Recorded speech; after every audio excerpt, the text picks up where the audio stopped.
if you think about it, all of us have a moment in our life that changed our lives, right? If you think about it long and hard, the moment if you went left instead of right, if you chose A instead of B, maybe you don't have the spouse you have, your kids aren't here, certainly wouldn't be in this room. We all have that moment, right? Well, for me, my moment came as I was picking where I was going to go to college. And still relatively young, but as Matt mentioned, I went to Catholic High here in Baton Rouge, pretty prestigious school in the area.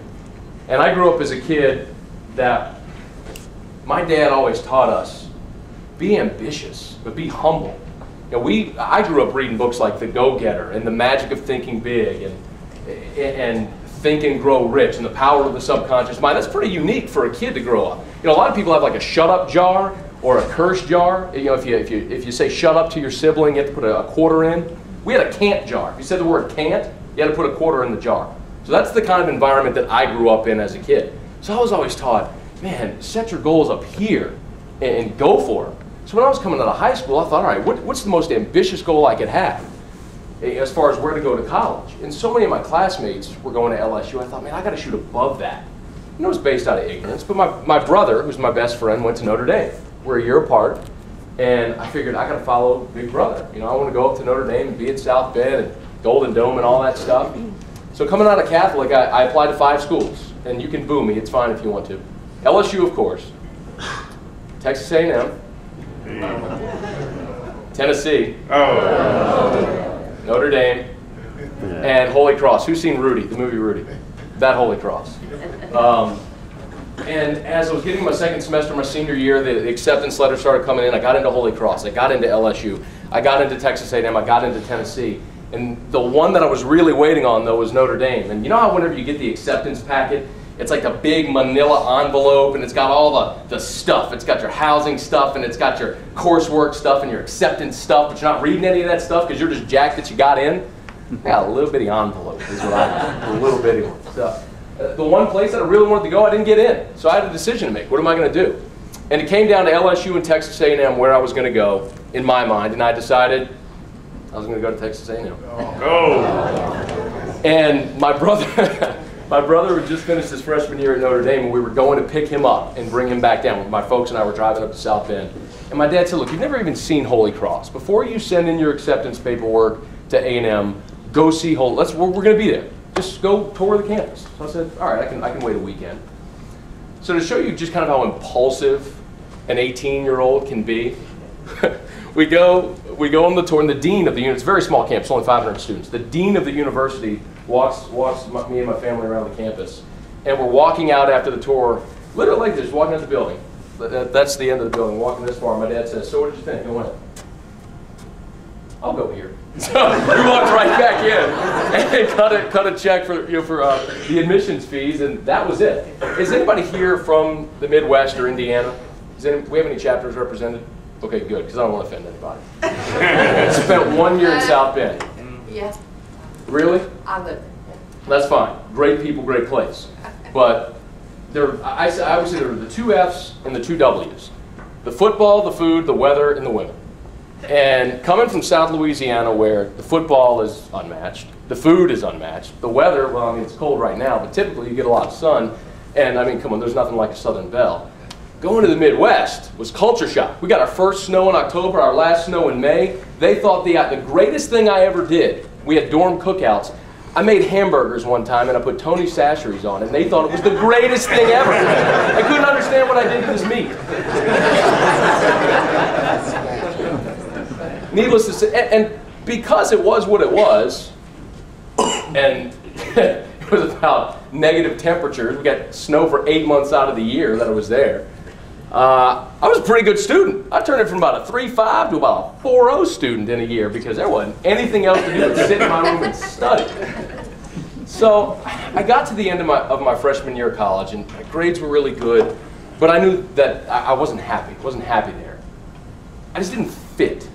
You know, and it was a great place, and it's a lot of people that it fits, but it just didn't fit me. So I knew I was going to transfer. So I applied to LSU, and I applied again to Texas A&M. And you know, I was asking you about that life-changing moment. For me, it came, I was in my parents' kitchen. I finished my freshman year. I'm leaning up against the kitchen counter like this, and my dad said, so what do you think? I was like, God, Dad, I don't know what I want to do. He said, "I'll tell you what, if you go to LSU and save us the out-of-state tuition, we'll buy you a car." I said, "Done." We went and bought a car the next day, and I was an LSU Tiger. And, you know, but in all honesty, another impulse decision like that, and for the reason it happened, and wow, I love that car. I drove a Nissan Xterra, had leather put into it, got the Sport Edition, the 6-disc CD changer. I was happening out there. But more than anything, the decision to come to LSU was the best decision that I ever made because it felt right.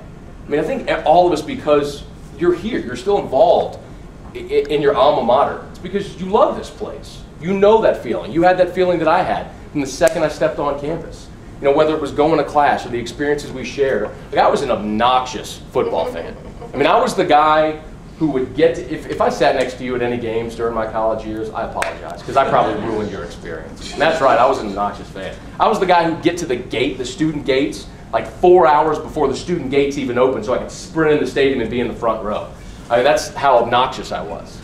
But as I went through my college career, I realized what I wanted to do. I knew what I wanted to do. I knew I wanted to be in media in some form. Now, I graduated in print journalism. That's a story that I'm not going to share with you why I chose print over broadcast. But I knew while I was in school that I had to get some kind of real world experience. While my classmates, think whatever your field is. And maybe there was an opportunity when you were in school to kind of get some real world experience. But my classmates were sweeping the floor at Subway or pouring drinks in Tigerland or eating ramen noodles and pouring drinks in their dorm room, whatever the case was. I said, I got to go get some real world experience. And like we all are, whenever we're in our college element, in our college experience, we start to become more socially aware, right? We start to make these decisions and realize that the decisions we make as we move forward are going to affect the world in which we live for us and for our children moving forward in the next generation. And I was in college at a very unique time. My first semester at LSU was during the 9/11 attacks. And I became a news junkie. And I thought that was my path. I was going to change the world and make my mark by being Peter Jennings or Tom Brokaw or Rush Limbaugh, whoever. I mean, that's how I was going to make news. And the station that I loved is the station that Matt did his show on. It was WIBR. It was a news talk station here in Baton Rouge. And I said, I'm going to go work for WIBR. So, not knowing anything about how to make a contact or get in the field, I just picked up the phone and called WIBR. It was a station under Citadel Broadcasting ownership. And it's probably good that I didn't know what I was doing because I ended up getting the general manager of the station on the phone who actually took my call. And her name was Rebecca Breeding. And I owe that lady a tremendous debt of gratitude because I would not be in this business, in the radio business, but for Rebecca Breeding. She called me in. She said, I'd love to meet with you. We sat down. We had a 10 o'clock meeting. I got there at 9:50. That's what the Brothers of the Sacred Heart at Catholic High taught me. 10 minutes early is on time. And we talked. And when we were done, she said, Matt, we don't have any openings. We don't have any jobs.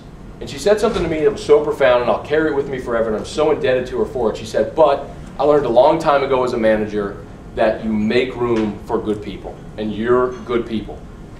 And I decided from that point on, she hired me minimum wage as a promotions intern, and that's where I started. I said, I'm going to make the most of this opportunity. And when you kind of get into the business, you think you're immediately going to get on the air, and you're going to be the drive time host, and you're going to be having thousands of listeners.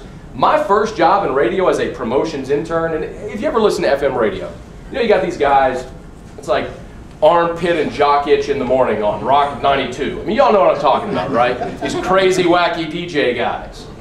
Well, we had a station that was B103 in the same cluster as WIBR where I really wanted to work.